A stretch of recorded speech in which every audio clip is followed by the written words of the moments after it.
നാടകീയ നീക്കങ്ങൾക്കൊടുവിൽ തിരുവനന്തപുരം നെയ്യാറ്റിൻകരയിലെ വിവാദ കല്ലറ പൊളിച്ച് മൃതദേഹം പുറത്തെടുത്തിരിക്കുകയാണ്. കല്ലറയിൽ കഴുത്തറ്റം വരെ ഭസ്മവും പൂജാദ്രവ്യങ്ങളും നിറച്ച നിലയിലാണ് ഗോപൻ സ്വാമിയുടെ മൃതദേഹം കണ്ടെത്തിയിരിക്കുന്നത്. ഇൻക്വസ്റ്റ് നടപടികൾ അവിടെ വെച്ച് തന്നെ പൂർത്തിയാക്കിയതിനു ശേഷം പോസ്റ്റ്മോർട്ടം നടപടികൾക്കായി മൃതദേഹം ഇപ്പോൾ തിരുവനന്തപുരം മെഡിക്കൽ കോളേജിലേക്ക് കൊണ്ടുപോയിരിക്കുകയാണ്.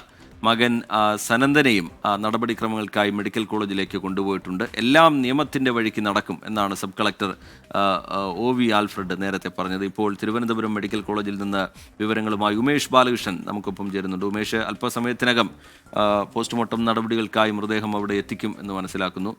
മകനെയും അവിടേക്ക് കൊണ്ടുപോയിട്ടുണ്ട്. അത് നടപടിക്രമങ്ങളുടെ ഭാഗമായിട്ടാണ് എന്നാണ് മനസ്സിലാക്കുന്നത്. അവിടെ നിന്ന് പങ്കുവയ്ക്കാൻ കഴിയുന്ന വിവരങ്ങൾ എന്താണ് ഉമേഷ്? ഇപ്പോൾ അല്പസമയത്തിനകം തന്നെ ഇപ്പോൾ നമ്മുടെ ദൃശ്യങ്ങളിൽ കാണുന്നത് ഗോപൻ സ്വാമിയുമായി എത്തുന്ന ആ ആംബുലൻസിൻ്റെ ദൃശ്യമാണ്. കൃത്യസമയത്ത്, അതായത് നെയ്യാറ്റിൻകരയിൽ നിന്ന് പോലീസ് എസ്കോർട്ട് കൂടി തന്നെയാണ് മൃതദേഹം ഇവിടേക്ക് എത്തിക്കുന്നത്. ഇനി വളരെ വേഗത്തിൽ തന്നെ പോസ്റ്റ്മോർട്ടം നടപടികൾ ആരംഭിക്കും. കാരണം ഇന്ന് രാവിലെ 6 പോസ്റ്റ്മോർട്ടങ്ങൾ മാത്രമേ ഷെഡ്യൂൾ ചെയ്തിരുന്നുള്ളൂ. പക്ഷേ 9 മണിക്ക് പോസ്റ്റ്മോർട്ടം, മറ്റ് പോസ്റ്റ്മോർട്ടങ്ങൾ ആരംഭിച്ചിട്ടില്ല. ഇതിനു വേണ്ടി കാത്തിരിക്കുകയാണ്. ഗോപൻ സ്വാമിയുടെ മൃതദേഹം ഇവിടെ എത്തിക്കുന്നതിന് വേണ്ടി കാത്തിരിക്കുകയായിരുന്നു. അതുകൊണ്ട് തന്നെ ആദ്യ പോസ്റ്റ്മോർട്ടം ഇത് തന്നെയായിരിക്കുമെന്നാണ് ഇപ്പോൾ അറിയാൻ കഴിയുന്നത്. അങ്ങനെയാണെങ്കിൽ 1.5 മണിക്കൂറോ അല്ലെങ്കിൽ 2 മണിക്കൂറോ കൊണ്ട് തന്നെ പോസ്റ്റ്മോർട്ടം നടപടികൾ പൂർത്തിയാക്കും. ഇനി ഏറ്റവും പ്രധാന ദുരൂഹത, ഇതിൽ നിന്ന് പുറത്തു വരേണ്ട ഏറ്റവും പ്രധാന ദുരൂഹത ഗോപൻ സ്വാമിയുടെ മരണവുമായി ബന്ധപ്പെട്ടാണ്. എന്താണ് മരണകാരണം എന്നുള്ള ചോദ്യമാണ്. ഈ ചോദ്യത്തിനുള്ള ഉത്തരമാണ് ഈ പോസ്റ്റ്മോർട്ടത്തിലൂടെ തേടാൻ അല്ലെങ്കിൽ ലഭിക്കാൻ ശ്രമിക്കുന്നത്. സ്വാഭാവിക മരണമാണോ അതോ അസ്വാഭാവിക മരണമാണോ എന്നുള്ള ചോദ്യം. അസ്വാഭാവിക മരണമാണെങ്കിൽ അതെങ്ങനെ എന്നുള്ള ചോദ്യം. ഈ ചോദ്യത്തിനെല്ലാം ഉത്തരം കിട്ടേണ്ടതുണ്ട്.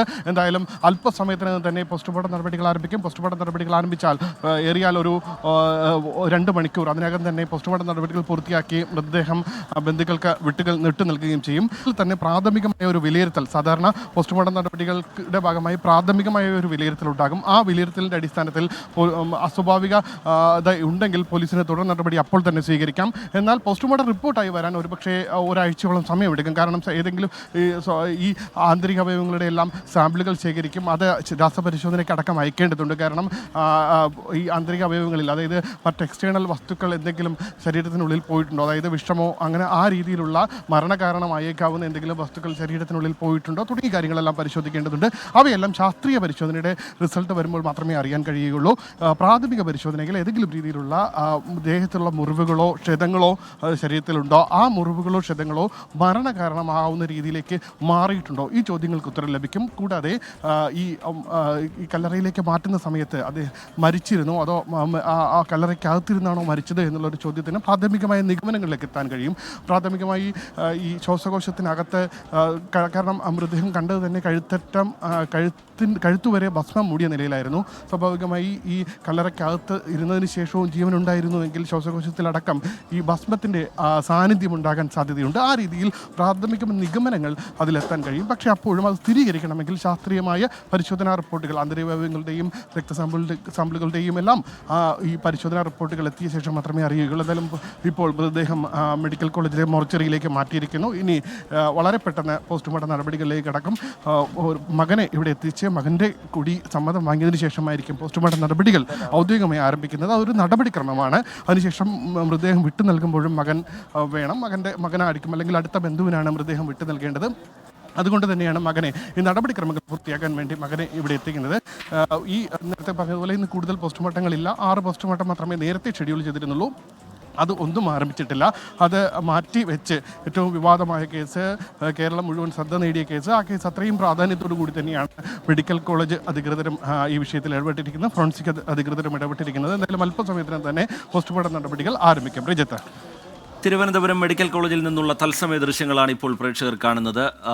തിരുവനന്തപുരം നെയ്യാറ്റിൻകരയിലെ വിവാദ കല്ലറ പൊളിച്ച് ഗോപൻ സ്വാമിയുടെ മൃതദേഹം പുറത്തെടുത്തതിന് പിന്നാലെ പോസ്റ്റ്മോർട്ടം നടപടികൾക്കായി മൃതദേഹം ഇപ്പോൾ തിരുവനന്തപുരം മെഡിക്കൽ കോളേജിലെ മോർച്ചറിയിലേക്ക് മാറ്റിയിരിക്കുകയാണ്. മകനെയും പോലീസ് ഇപ്പോൾ ഈ നടപടിക്രമങ്ങളുടെ ഭാഗമായി മെഡിക്കൽ കോളേജിലേക്ക് എത്തിച്ചിട്ടുണ്ട്.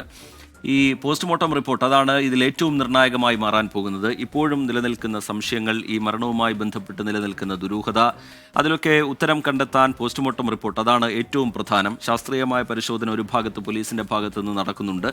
എങ്കിലും ഇപ്പോൾ നടക്കുന്ന നടപടിക്രമങ്ങൾ, പോസ്റ്റ്മോർട്ടം റിപ്പോർട്ട് എന്താണ് പറയുന്നത് എന്നുള്ളതായിരിക്കും ഈ മരണവുമായി ബന്ധപ്പെട്ട് ഏറ്റവും പ്രധാനം. ഈ മരണത്തിന് കാരണം എന്താണ്, സമാധിയിരുത്തുമ്പോൾ ജീവൻ ഉണ്ടായിരുന്നോ, ഗോപൻ സ്വാമിക്ക് ജീവൻ ഉണ്ടായിരുന്നോ എന്നതടക്കമുള്ള ചോദ്യങ്ങൾക്ക് ഉത്തരം തേടുകയാണ്. അതിൻ്റെ ശാസ്ത്രീയ വഴിയിലൂടെ തന്നെ ഉത്തരം തേടാൻ ശ്രമിക്കുകയാണ് പോലീസ്. ഇപ്പോൾ പ്രേക്ഷകർ കാണുന്നത് തിരുവനന്തപുരം മെഡിക്കൽ കോളേജിൽ നിന്നുള്ള ദൃശ്യങ്ങളാണ്. മൃതദേഹം മോർച്ചറിയിലേക്ക് മാറ്റിക്കഴിഞ്ഞിരിക്കുന്നു. നേരത്തെ ഈ കല്ലറ പൊളിക്കുന്ന നടപടി ഏതാണ്ട് 1 മണിക്കൂർ സമയം മുമ്പാണ് പോലീസ് പൂർത്തിയാക്കിയത്. അവിടെ നിന്ന് മൃതദേഹം തിരുവനന്തപുരം മെഡിക്കൽ കോളേജിലേക്ക് എത്തിക്കുകയായിരുന്നു. ഒരുപക്ഷെ വലിയ നാടകീയമായ സംഭവങ്ങൾക്കൊക്കെ സാക്ഷ്യം വഹിക്കാൻ സാധ്യതയുണ്ട് എന്ന തരത്തിൽ പൊതുവെ വിലയിരുത്തപ്പെട്ടിരുന്നു. കാരണം കുടുംബം വലിയ രീതിയിലുള്ള പ്രതിഷേധം ഈ കല്ലറ പൊളിക്കുന്നതുമായി ബന്ധപ്പെട്ട് നേരത്തെ ഉയർത്തിയതാണ്. കോടതിയിലേക്കടക്കം അതിൻ്റെ നിയമ നടപടികൾ ഇതിനോടകം കടന്നിട്ടുണ്ട്. പക്ഷേ ജില്ലാ ഭരണകൂടം ഇന്ന് രാവിലെ ആ തീരുമാനമെടുക്കുകയും രാവിലെ തന്നെ അതിൻ്റെ നടപടികൾ പൂർത്തിയാക്കുകയുമായിരുന്നു. പക്ഷേ ഈ